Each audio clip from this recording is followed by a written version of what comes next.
2027, carnap. Nag-i-evolve ang mga modus nila. Matindi carnap. Pero yung iba din kasi hindi nila alam na carnap yung nabibili nila. Di ba pag pinalitan na ng pangalan, pintura, di ba yung kinakwento ni Mendiola sa'yo, plaka. Since parang almost ano pa nga siya, confident siya na kahit i-check mo yan, hindi mo malalaman na nakaw yung binibili mo paminsan. Usually daw kasi yung mga wreck na sasakyan, yung completely wreck, kapag yun i-check sa website, tapos kung ano yung may listahan o yung plaka, yung rehistro nun, yun yung ipapalit na. Kunyari, Land Cruiser na sira. Chassis number. Yes, yun yung hahanapin ng mga carnapper. O Land Cruiser na sira, tapos ipalit natin yung dokumento nitong wreck na Land Cruiser dito sa kinarnap natin. So legit siya talaga. Wow. Ingat-ingat. Ang hirap doon sa mga yan, talagang sistema na May kasabot sa LTO at may protector na polis, di ba? Sabi kahapon nung napapagbitangan si General Rosales, pero may protector. Meron. Yung alam naman pala nila. Ito ang problema ko kasi yung buyer. Matitinong tao ang buyer. Bank manager, yung ang isang kinukwento ni Alfred Mendiola. Sales executive. Vice President ng isang kumpanya. Pero unaware sila. Kasi unang-una, mura na, non-appearance ka pa sa LTO. Biro mo sila daw mag-aasikaso ng ORCS. Ang gagawin mo lang, imaneho yung sasakyan, nakatipid ka ng 1 milyon. Di ba yung kay Benson Evangelista? 4 million ang halaga nun sa market. Pero slightly, new. 3 million binibenta kay Alfred Mendiola, di ba? 1 milyon tipid. Kung ang mga hinanal po ng AFP nadadawit sa di umano'y katiwalian, ako sa PNP naman po patuloy ang investigasyon kung protektor nga ba ng mga carnapper ang ilan nilang kabaro. Sa ginawa mo, Arlene, I tell you, categorically you destroyed me. You have to initiate. Dapat sa inyo nang gagaling. Kung mali ang mga report ninyo ngayon, kung mali ang mga report nyo ngayon, you have to rectify your report. You have to rectify. Otherwise, sabi ko sa iyo, hindi ka makaka-recover dyan, Arlene. Never that you will be able to recover. Nasira raw ang kanyang reputasyon. Yan po ang binuhos na galit ni Police Director Roberto Rosales nang makitang nagko-cover sa kanyang ipinatawag na press con ang Philippine Daily Inquirer reporter na si Arlene de la Cruz. Si de la Cruz ang nagsulat ng report na nagdadawit kay Rosales sa operasyon ng Dominguez Carnapping Group. Kasama si dating Traffic Management Group Chief Police Superintendent Napoleon Cauyan. Pero nanindigan si de la Cruz, may source siyang pinanggalingan ng nasabing impormasyon na isang intelligence report ng ISAF. Ang AFP tinangging may intelligence report itong ginawa na tumutukoy kina Rosales at Cauyan sa carnapping operations. Ang PNP naman bumuo na ng investigating team na tututok dito para alamin kung totoong may mga kabaro silang protektor ng mga carnapping syndicate. I will stand by my story. Unang-una, I have it. It's not based on a text message. It's not a kuryente report. Problema dyan yung source ni Arlene. Bibigay niya Diba? At saka kung Kasi wala pang report ng AFP, walang report Secretary Robredo. At galing na rin kay Arlene na be-verify pa yung report. So hindi pa siya A1. Kaya lang, yung source niya kasi, sabi niya sa amin kahapon ni Mike, matagal na niyang network. So pinagkakatiwalaan niya.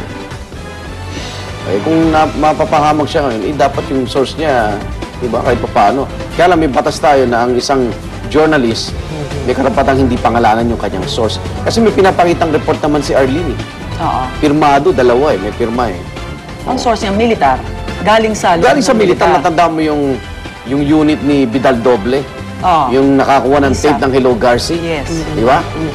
After ng Hello Garcia, alam ko na-dissolve na yun. Sinasabi ni Arlene, buo pa rin yun under this administration at tinitiktikan yung mga Class 78 kung saan adopted si Pangulong Gloria.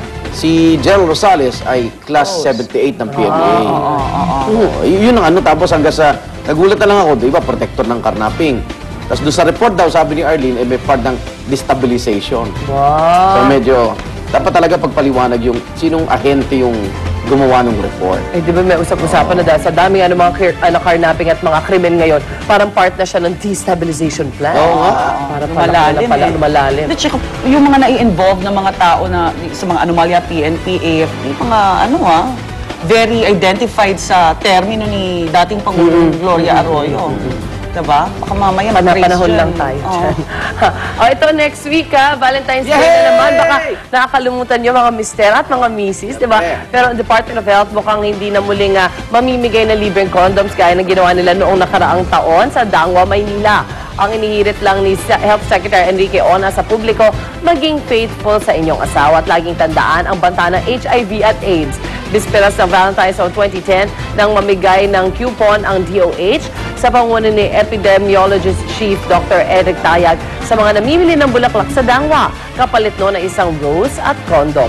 Ang gimmick na yun, bahagi ng HIV AIDS Awareness Campaign ng DOH, bagay na agad binatikos ng mga obispo ng CDCP. Ayan. Uy, tumataas HIV AIDS. Oo nga, yun, kaya dapat yun ang direksyon talaga ng pagbumudbud ng condom. Yeah. Oo. Diba, yung HIV lalo tumataas ang bilang nila. Sa kabila ng mga pagsisiyasat o pag-aaral, paano ito mapigilan? Hindi, talagang ganun. So, condom ang nakikitang ano. Pero yung mga pag-aaral hindi raw siya talaga 100%. Kaya dapat isang partner lang daw. Be responsible. Diba? So, ano ba yung condom? Rose flavor? Ano ba? Baka. Flavor ba yun? Meron yung iba. Ingat, baka may mga konting pagyanig sa Valentine's Day. Araw-araw naman lumilindol. Alright, 3 buwan na lang po, sasampalan muli sa ring ang ating 8th Division World Boxing Champion Manny Pacquiao. Pero bago niya gawin yon, si Manny makaka one-on-one ang pinakamakapangyarihang tao sa buong mundo. Wow.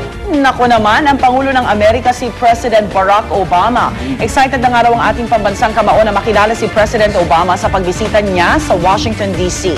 At eto pa, bumida rin ang bahay ni Pacquiao sa Amerika sa sikat na MTV show na Cribs, na kilala po sa pagpapakita ng mga mansyon ng mga pinakasikat na personalidad sa Amerika.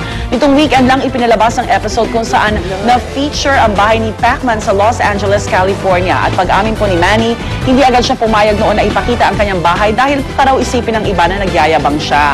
Pero napapayag na rin ang ating world champion para hindi naman daw siya masabihang madamo o isnabero. Ang hirap talaga sala sa init, sala sa lamig, no?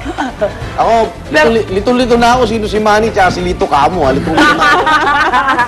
Oy, Diba, sa uso mukha na bangs sila. ngayon. Sa ganung buhok Baka si Manny isa sa mga believer ni Justin Bieber. Pero hindi si Manny, hindi naman siya dapat din mahiya dahil alam mong yung pera kung pinanggalingan, legit naman talaga. Yun na. Tsaka may inspire niya yung mga, alam mo na yung galing din sa hirap. Wow. Kaya.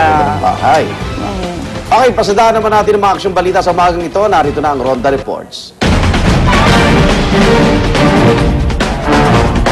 Patay ang 2 hininalang magnanakaw sa isang shootout sa barangay Bahay Toro sa Quezon City. Yan ang Ronda Report ni Tricia Zafra. Tricia. Igan, patay ang 2 lalaki hinihinalang mga akyat bahay matapos umanong manlaban at makipagbarilan sa mga pulis. Alas 2 sa madaling araw sa Road 18, Corner Road 19, Barangay Bahay Toro sa Quezon City. Ayon kay Police Senior Inspector Roberto Razon ng Quezon City Police Intelligence Unit, nagpapatrolya sila sa lugar ng maaktuhan ng mga suspect na tinatanggal ang bumbilya ng balkonahe ng isang bahay doon. Nang sitahin, bigla raw silang pinaputukan ng 2 lalaki. Walang nakuhang pagkakakilanlan sa mga suspect. 2 kalibre 38 baril na tabawi sa kanila. Pinag-iingat ng husto ng mga otoridad ng publiko ngayon igan laban sa mga ganitong modus, lalo pat sinasamahan na rin ng carnapping ang panloloob sa mga bahay. Itong February 2 lang, isang bahay rin sa naturang barangay ang pinasok sa kaninakawan ng sasakyan. At yan ang aking Ronda Report mula sa Quezon City. Balik sa iyo, Igan. Maraming salamat, Tricia Zafra. At balita naman mula sa Brazil kung saan isang buwan na lang ipagdiriwang na sa Rio de Janeiro ang taunang Carnival Festival. Pero mga bodega ng floats, props at costumes na gagamitin sa carnival na sunog pa. Mabilis na lumaki ang apoy kaya naging pahirapan ang pagsasalba sa mga gamit. Natupok sa sunog ang opisina ng mga organizer ng carnival habang hindi bababa sa 12 Samba schools ang nasira. Pero tiwala pa rin ang city officials na tuloy ang pagdaraos ng World Fair